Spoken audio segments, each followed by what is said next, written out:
अरे खलीफा बनने के लायक तो आप हैं, अमीरुल मोमिनीन तो बनने के लायक आप हैं। आप रात में उठते हैं और गरीबों की देख रेख करते हैं। आपने हमारे बच्चों का पेट पाला, अल्लाह आपका पेट आपके बच्चों को आबाद रखे।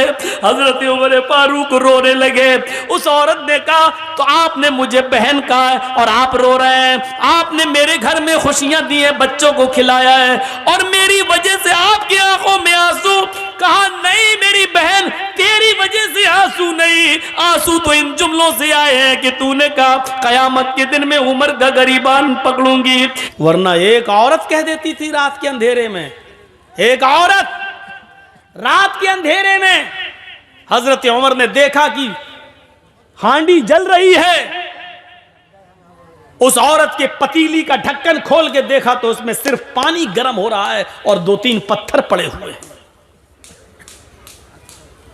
उस औरत से पूछा, ये क्या है पानी के अंदर पत्थर? कहा कि मैं नहीं जानती ये कौन है। कहती है क्या करूं, बच्चे भूखे हैं, इनको तसल्ली दे रही हूं। आग जलती रहेगी, हांडी पकती रहेगी, पत्थर उबलते रहेंगे और इन बच्चों को इंतजार में, हाँ मेरी माँ खाना बना रही है, नींद आ जाएगी और भूखे सो जाएगी। बच्चों को धोखा दे रही हो तो क्या करूं, मेरे पास जब कुछ है नहीं। तुमने अमीरुल मोमिनीन से क्यों नहीं कहा, उमर से क्यों नहीं कहा? उस औरत का जवाब देखो क्या है। कहती है मैं उमर के पास क्यों जाऊं कहने के लिए, क्यों जाऊं मैं? उमर अमीर है, लोगों का जिम्मेदार है। उमर की ड्यूटी है ये पता लगाना कि किसके घर में चूल्हा जल रहा है और किसके घर में चूल्हा नहीं जल रहा है। मेरे भाई तुम गवाह रहना, हजरत उमर से ही कह रही है, मेरे भाई तुम गवाह रहना, कल कयामत के दिन मैं उमर का गरीबान पकड़ूंगी।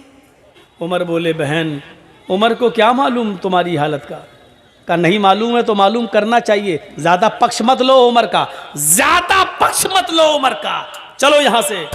हजरत उमर कहते हैं मेरी बहन तुम रुको, तुम बहन हो, मैं घर से कुछ इंतजाम करता हूं। ये नहीं बताया कि मैं ही उमर हूं। अंदर गए, दरबार खिलाफत में अपने गुलाम मसलम को जगाया, आटे की एक बोरी, घी वगैरह, अनाज वगैरह और उस जमाने में जो फल फ्रूट जो अनाज चलता था उसकी एक थैली ली, एक पीठ पे लादी, तेल और घी अपने हाथ में लिया और चलने लगे। उनका गुलाम कहता अमीरुल मोमिनीन ये क्या कर रहे हैं? आप हमारे आका हैं, मैं आपका गुलाम हूं, ये सारा बोझ उठाने के लिए मैं हूं, आप नहीं। हजरत उमर ने जो जवाब दिया सुनिए, वो इस मुल्क के जिम्मेदारों के लिए जरूरी है। हजरत उमर ने जवाब दिया नहीं नहीं नहीं नहीं, कयामत के दिन उस औरत ने मेरा गरीबान पकड़ने की बात कही, तुम्हारा नहीं, इसलिए इस गल्ले की बोरी को मैं ही अपनी पीठ पर ला दूंगा और मैं ही लेकर जाऊंगा। हजरत उमर उस गल्ले को लाद कर जाते हैं, अपने हाथ से आटा गूंथते हैं, अपने हाथ से सालन तैयार करते हैं, अपने हाथ से बच्चों को खाना खिलाते हैं, फिर उस औरत से कहते हैं बच्चों की माँ बहन तुम भी खाना खा लो। फिर उस औरत ने खाना खाया। जब हजरत उमर फारूक ने उन सबको खाना खिला दिया और वहां से जब आने लगे तो उस औरत ने पीछे से दामन पकड़ के कहा लोग कितने बेवकूफ हैं जो उमर को खलीफा बना देते हैं, उमर के अंदर खलीफा होने वाली कोई चीज नहीं पाई गई। अरे खलीफा बनने के लायक तो आप हैं, अमीरुल मोमिनीन तो बनने के लायक आप हैं। आप रात में उठते हैं और गरीबों की देख रेख करते हैं। आपने हमारे बच्चों का पेट पाला, अल्लाह आपका पेट आपके बच्चों को आबाद रखे। हजरत उमर फारूक रोने लगे। उस औरत ने कहा तो आपने मुझे बहन कहा और आप रो रहे हैं, आपने मेरे घर में खुशियां दी हैं, बच्चों को खिलाया है और मेरी वजह से आपकी आंखों में आंसू। कहा नहीं मेरी बहन, तेरी वजह से आंसू नहीं, आंसू तो इन जुमलों से। मेरी बहन मैं तुझे कैसे बताऊं कि मैं ही उमर हूं, अमीरुल मोमिनीन मैं ही हूं और ये मेरी गलती है कि अब तक तेरे घर की खबरगिरी मैं नहीं कर सका। मेरी बहन कयामत के दिन अब मेरा गरीबान मत पकड़ना। मेरी बहन अल्लाह के दरबार में इतनी गवाही दे देना कि मेरा एक जुमला जब सुना तो इसने मेरे बच्चों को खिला दिया था और अपनी जिम्मेदारी पूरी की। क्या जिम्मेदार देखिए कैसा था, वो अपनी जिम्मेदारी को समझता था। हम अपनी जिम्मेदारी नहीं समझते, अपना हो या पराया, हर एक की खिदमत करना यह इस्लाम कहलाता है। यही इस्लाम का दर्स है, यही इस्लाम है, इसी इंसानियत का नाम इस्लाम है। हम भूल जाते हैं, हम फरामोश कर देते हैं। 4 साल हो जाते हैं हजरत उमर फारूक को। 10 साल तो खिलाफत की है, 10 साल में 4 साल ऐसे गुजरे कि रात के अंधेरे में रोजाना एक घर में जाते। एक सहाबी है हजरत तुफैल दौसी, कबीले दौस से उनका ताल्लुक। उनको शक होता है कि उमर ये रात को रोजाना कहां जाते हैं। पूछ पूछ के थक गए, लेकिन हजरत उमर ने नहीं बताया कि मैं रात को कहां जाता हूं। एक दिन तुफैल दौसी को तजस्सुस सूझ गया, देखें कहां जाता है उमर। रात की तारीकी में, रात के अंधेरे में जासूसी करने लगे। हजरत उमर आगे आगे जा रहे हैं, तुफैल दौसी पीछे पीछे पेड़ से छुप छुप के कि उमर मुझे देख न लें। हजरत उमर दाएं बाएं देख रहे हैं, लेकिन इनको पीछे का कोई आदमी दिखाई नहीं दे रहा है। चल दिए 4-5 मील दूर एक बियाबान आबादी में, आज बियाबान जगह आ जाते हैं। 5-6 झोपड़ियों के अलावा वहां कुछ नहीं है। एक झोपड़ी में चिराग जल रहा था। हजरत उमर फारूक ने दाएं बाएं देखा कि मुझे कोई नहीं देख रहा, उस झोपड़ी के अंदर घुस जाते हैं। तो तुफैल दौसी को शक हो गया कि उमर इतनी रात में इस झोपड़ी में क्या करने गया। इंसान की फितरत है, रात के अंधेरे में आप भी अगर दाएं बाएं देखें और कोई ना आपको देख रहा हो, चुपके से आप किसी घर में घुस जाएं, वो भी रात के अंधेरे में, तो मेरे दिल में तो तरह तरह के ख्यालात उठेंगे ही कि आप क्यों गए, इतनी रात में क्यों जा रहे हैं।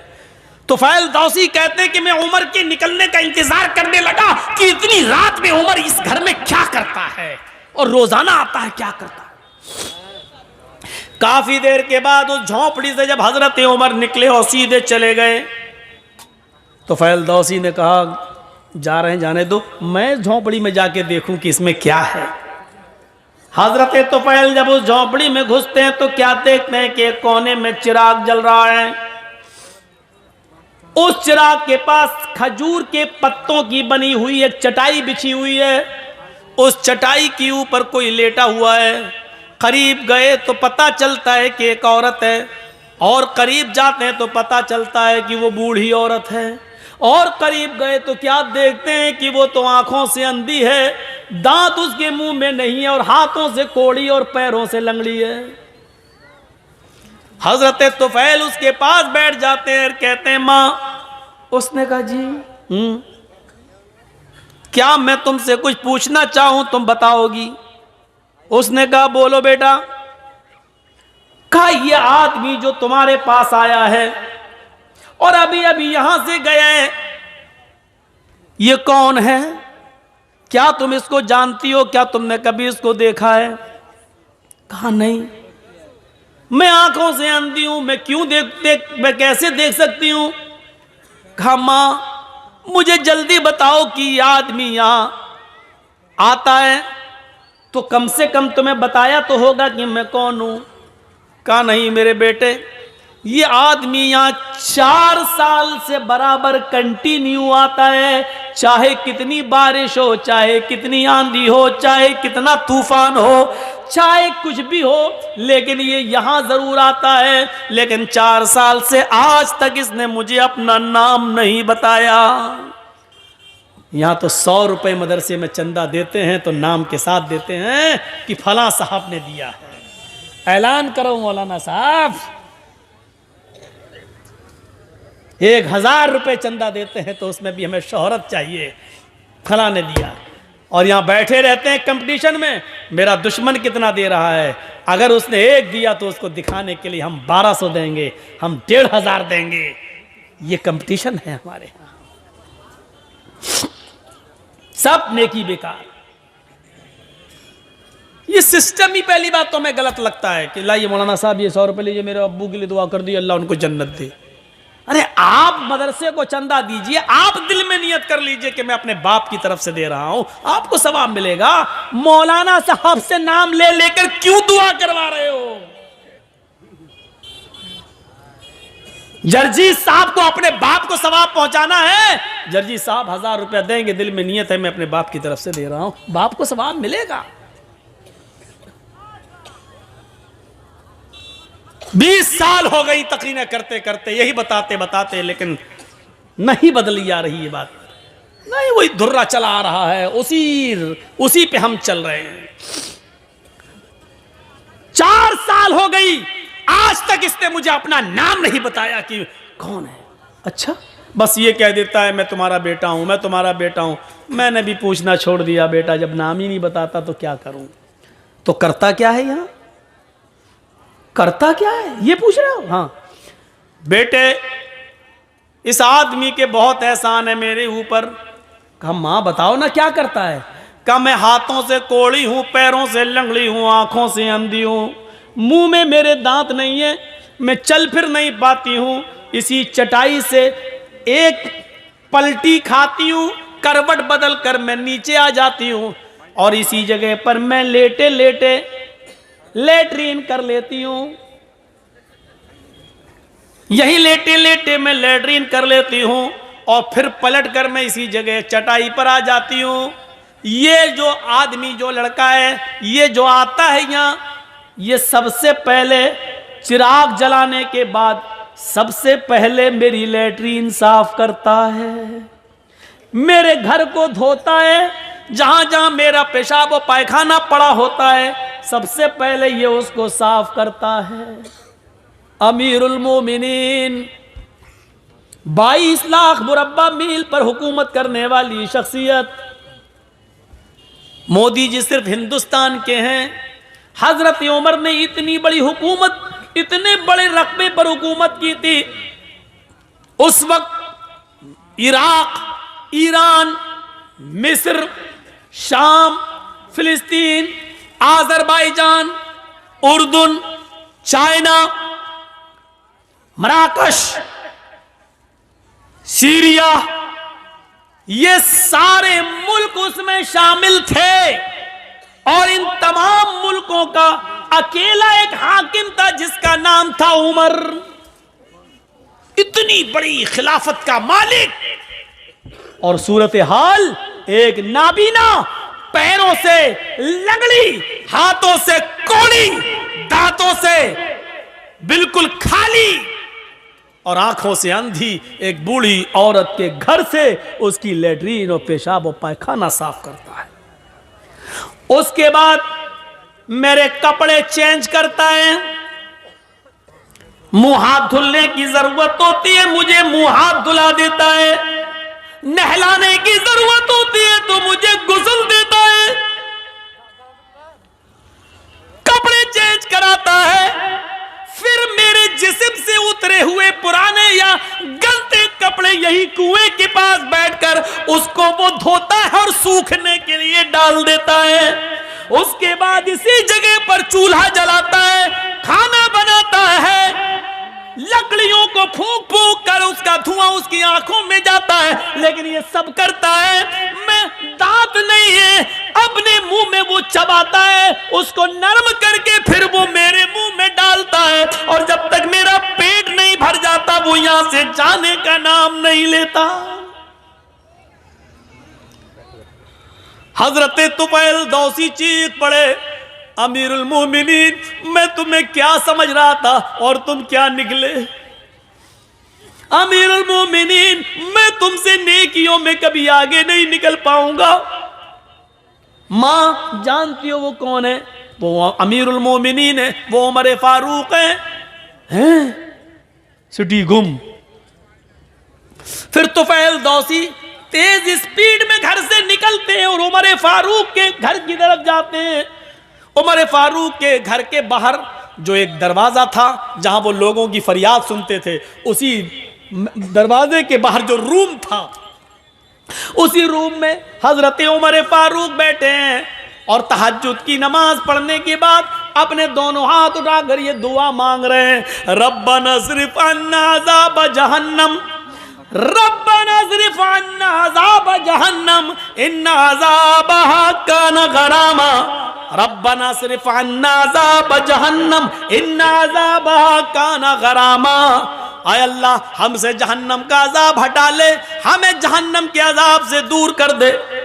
तेरा अजाब हम भुगत नहीं पाएंगे, तेरा अजाब हम सह नहीं पाएंगे, तेरा अजाब हम बर्दाश्त नहीं कर पाएंगे। फिर दुआ मांगते, रब्बना सिर्फ अन्ना अज़ाब जहन्नम इन्ना अज़ाबहा कान गरामा। पीछे से तुफैल दौसी टोकते हैं और कहते हैं, रात में बूढ़ी औरत का पेशाब व पायखाना साफ करने वाला, रात में बूढ़ी औरत के कपड़े धुलने वाला, रात में बूढ़ी औरत के लिए खाना बनाकर खिलाने वाला, रात के अंदर बूढ़ी औरत की खिदमत करने वाला, अमीरुल मोमिनीन आए उमर, अगर तुम जहन्नम में चले गए तो फिर जन्नत में कौन जाएगा? रात की तारीकी में 4 साल से ये खिदमत करने वाला शख्स अगर जहन्नम में चला गया तो फिर जन्नत में कौन जाएगा? हजरत उमर फारूक दुआ मांगते मांगते पीछे देखते हैं, सामने तो फैल दौसी हैं, आसमान पर हाथ उठाए हुए नजरें आसमान पर जमाते और कहते हैं, अल्लाह 4 साल से जो नेकी मैं सिर्फ तेरे लिए कर रहा था, जो काम मैं तेरे लिए कर रहा था, तुझे राजी करने के लिए कर रहा था, आज उस राज को फाश कर दिया गया, आज मेरी बात दूसरे को मालूम हो गई, आज ये नेकी पता चल गई। और अल्लाह मैंने इसको नहीं बताया, इसने पीछा कर करके खुद पता कर लिया। अल्लाह मेरे इस नेक अमल को रिया नमूद में न लिख लेना, तकब्बुर में न लिख लेना, घमंड के अंदर मेरे इस नेकी को मत लिख लेना।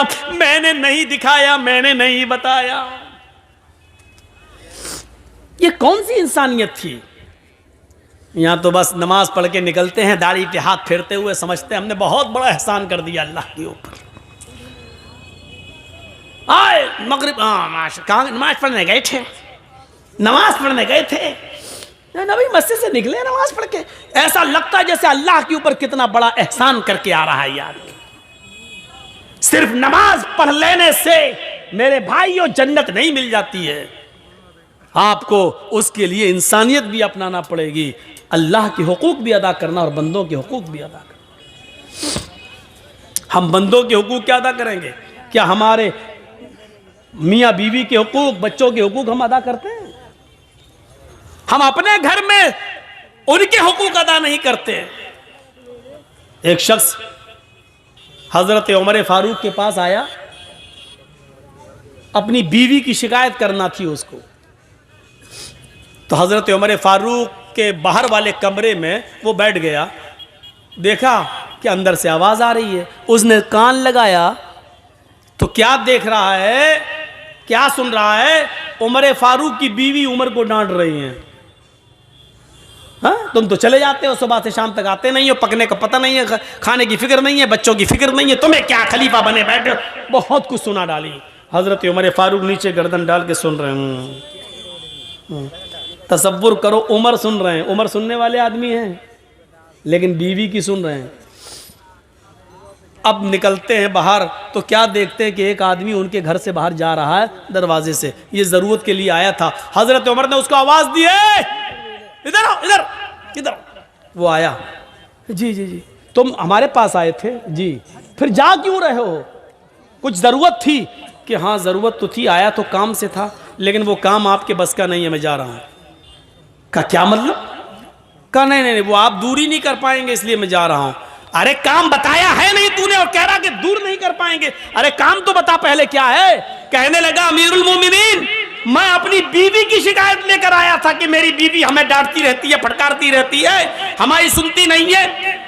आया था शिकायत लेकर, लेकिन यहां आने के बाद देखा कि आप तो खुद उस बीमारी में मुब्तला हैं, आपकी बीवी खुद आपको डांट रही है, तो आप मेरी क्या दूर करेंगे? आप अपनी नहीं कर पा रहे हैं। हजरत उमर ने कहा बैठो, बैठ गए। कहा ये बताओ शादी के बाद जो बच्चा पैदा होता है वो बच्चा किसका है? कहा बाप का। कहा बच्चे को दूध पिलाने की जिम्मेदारी किसकी है? कहा बाप की।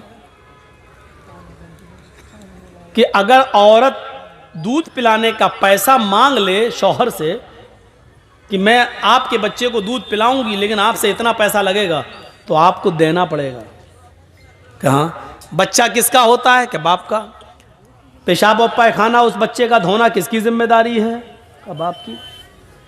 कहा कि हमारी बीवी हमारे बच्चे को धुलाती है, नहलाती है, दूध पिलाती है, इतना अल्लाह ताला ने उसके दिल में रहम डाल दिया है, और खाना पकाना भी औरत की जिम्मेदारी नहीं है, लेकिन वो हमारे लिए खाना भी बना देती है।